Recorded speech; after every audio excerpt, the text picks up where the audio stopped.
Le 10 février, on arrive au Cap-Vert, avec l'objectif en tête de traverser l'Atlantique. On a vite rencontré nos équipiers, Laura et Romain, un couple français qui, comme nous, rêvait de l'Amérique du Sud. Après bien de la rando, du surf et une nuit interminable dans le traversier, on est enfin prêt à rencontrer nos capitaines. Donc, après un mois et demi de voyage environ, c'est bientôt l'heure de rencontrer les capitaines pour la traversée. On les rencontre tantôt vers 11h30, là il est comme 9h. Donc je dois tout cleaner ici, toute la chambre, pendant que Francis est allé chercher de l'argent. Et chercher des bains aussi, très important. Et ensuite, on se prépare à aller sur le bateau et officialiser le début de la transat. Je suis vraiment hâte, ça va être cool.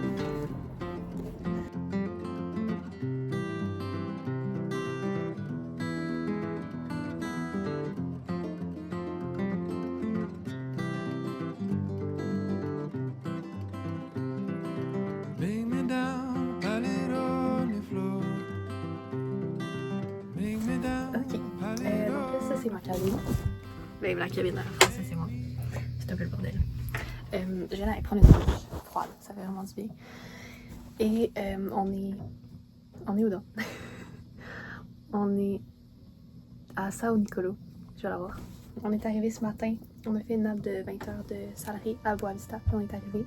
Puis ça, je vais prendre ma douche, ça fait trop du bien.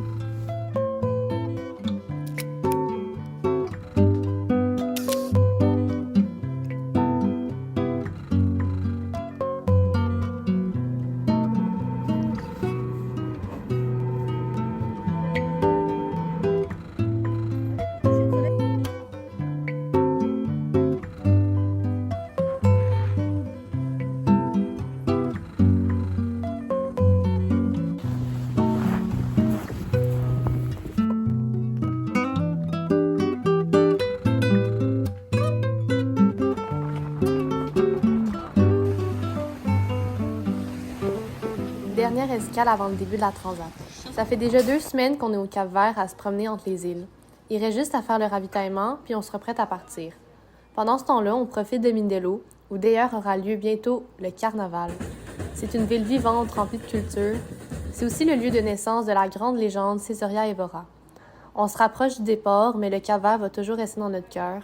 Un endroit méconnu, avec ses paysages à couper le souffle et ses secrets bien gardés. Comment on se sent là à H-10 minutes de monter les voiles? J'espère qu'il va fonctionner. Non, Okay. Autrement, ça va être une très belle traversée. On va bien enjoy the life. Enjoy the life. Très bien. Romain. Moi je me dis que mon testament est entre de bonnes mains. Et je suis excité par l'aventure et un petit peu stressé, mais ça va être cool. Ok, très bien. Francis. Moi je suis super excité, puis je suis content qu'on ait assez d'imodium. Ok. Ça va, tout est beau. Pas assez de bol. Ok tout le monde, on est parti! Let's go!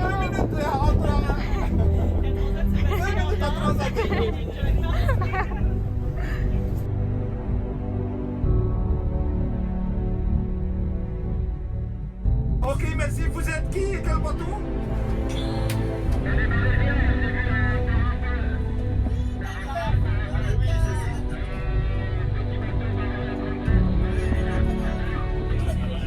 Ah, ok, merci beaucoup. Bon voyage aussi.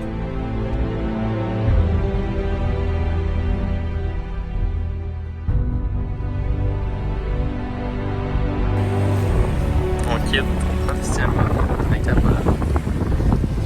Partir 9 jours en voyage. La dernière fois qu'on voit la Terre. La dernière fois qu'on va à la Terre. Après ça, c'est fini. Après ça, c'est fini. On va dans cette direction-là. Direction là. Qu'est-ce qu'il y a là-bas? Le Brésil. Oh yeah! On dit bye bye au continent africain. Allô.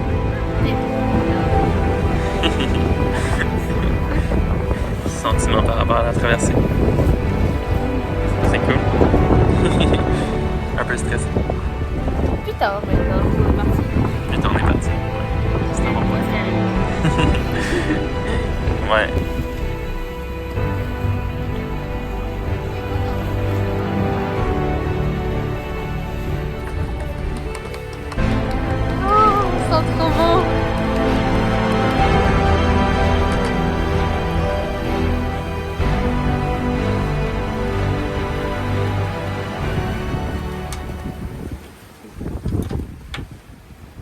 matin.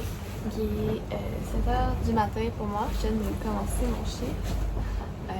C'est l'heure du lever du soleil. C'est comme vraiment beau derrière moi.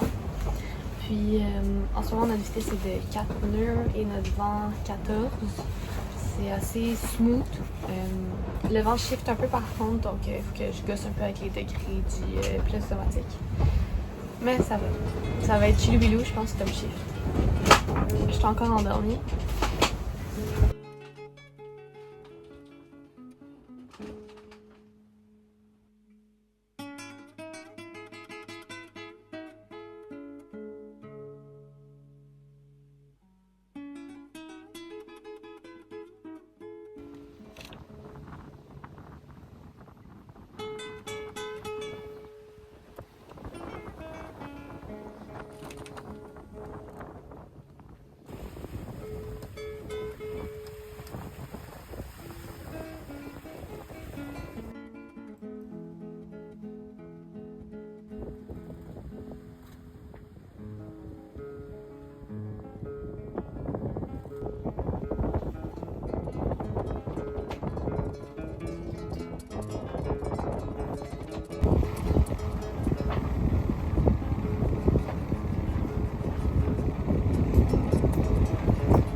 Donc, quatrième jour de navigation en Traverse Atlantique.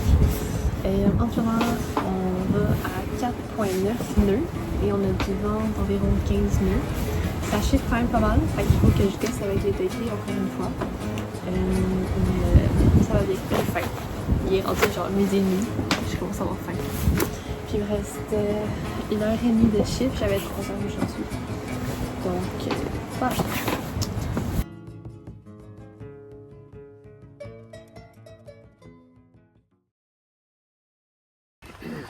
Ok, ici Francis, reportage météo pour la Transat. Donc en ce moment, je viens de traverser le poteau noir. En fait, on est dedans, on est en plein dedans. On est direct dedans. Ça se passe pas super bien. On va pouvoir devant, il y a une grosse averse qui s'en vient. Des trucs noirs, c'est pas super, c'est vraiment pas super. C'est tonnerre, des éclairs. Ouais, on annonce la pluie pour 5 heures. On annonce la pluie, des tonnerres. Qu'est-ce qu'on va faire? Qu'est-ce qu'on fait pour On met les trucs dans le micro-ondes. On veut qu'ils soient chauds. S'ils sont chauds, on va se sentir mieux. Ou si ça fait une cage de faire enlever. Aussi, un petit détail. Parfait. Et comment est le moral à bord? Le moral, pas super. Ce matin, la météo n'arrêtait pas de changer. Le vent, il faisait un peu n'importe quoi. Il tournait à droite, à gauche. Il devenait fort, il devenait vraiment faible. Ça faisait n'importe quoi. On sait plus où est-ce qu'on est, on sait plus c'est quoi la date. Peut-être qu'on va rester dans le poteau noir. On va peut-être rester dans le poteau noir. On va faire partie des bateaux fantômes qu'on a croisés le dernier jour. Merci. C'est pas super. Merci pour ça. Le Transat météo. À la prochaine.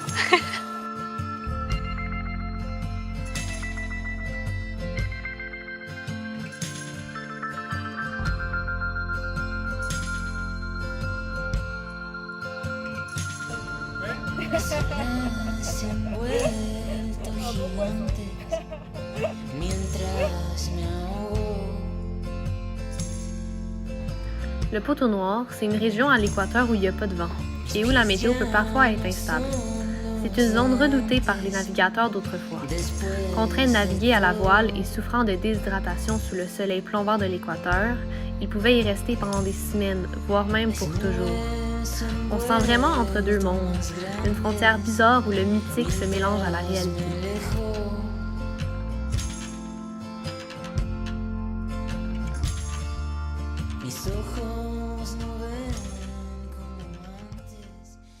Bon, ça y est, on est le 11 mars 2025 et on s'apprête dans moins de 2000, en fait dans 2000-ish, de franchir l'équateur.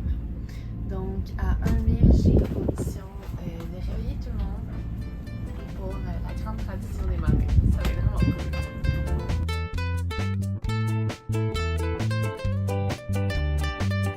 Allez. On y va? À l'équateur!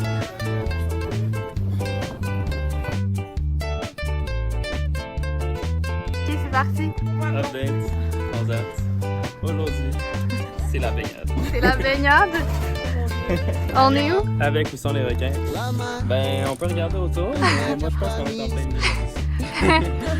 Dans le poteau noir. Dans le bâton noir, il n'y a pas de vent, c'est la pétanque de ton.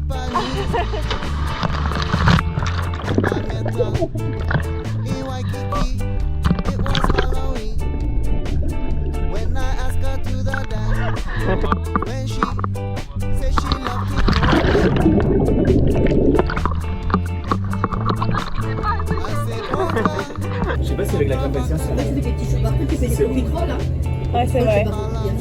Un petit lutin nous a fait de délicieuses mousses et crème pâtissière cette nuit pendant son quart. un bonheur. C'est très bon.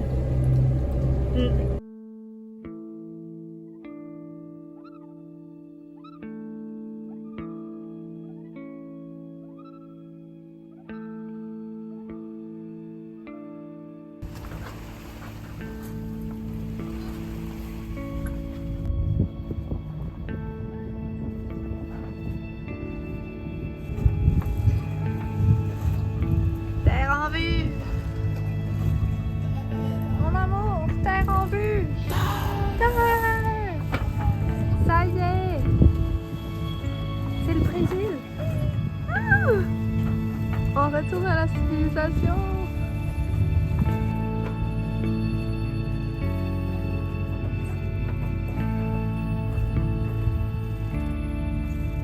Après 13 jours en mer, dont 4 jours de moteur dans le poteau noir, on retrouve la civilisation.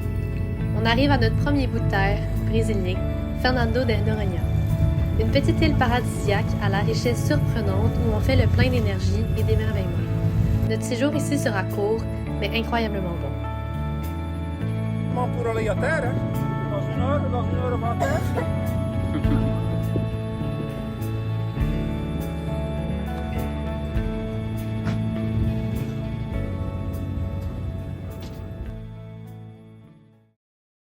Petit vlog Ok. en plein milieu de nulle part, si jamais on se perd. Les capitaines nous ont débarqué parce qu'ils voulaient plus de nous. Ouais, Et on essaye de trouver un échappatoire là, c'est Là, chaud. on a chassé Ouais. des crabes. Ouais. Ils nous ont chassés C'est aussi. mal réussi. On va essayer de se trouver un radeau, de faire un radeau avec le vent qu'on trouve ici. Et après, on va sortir de cette île-là. On va essayer de construire un SOS en forme d'arbre. Ah ouais. Et après, il faudra voter, savoir qui on mange en premier. Ouais. Si Francis trouve la sortie, il gagnera On le aurait droit dû de amener pas le être jeu mangé. MSP On comme l'a ça amené. pour On l'a. décider. Vous l'avez? Ouais. L'œil qui perd, on le mange en premier. Ah, bon. Je vais courir pour avoir mon Minecraft ici. Ah ben, on a trouvé une petite cabane. C'est magnifique. Avec des noix de coco. Cabane pour protéger.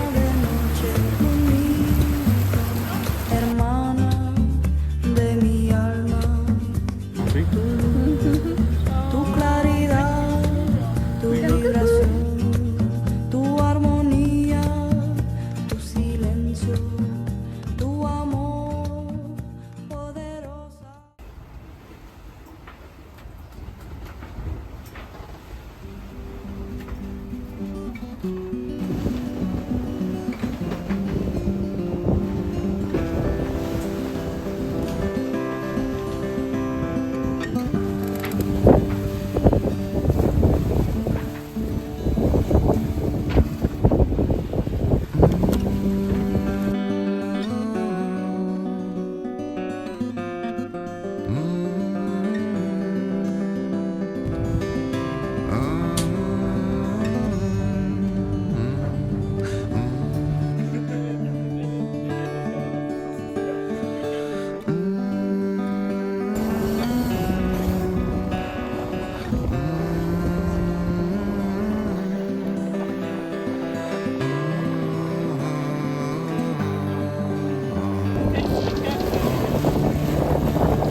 On voit toutes les buildings là-bas.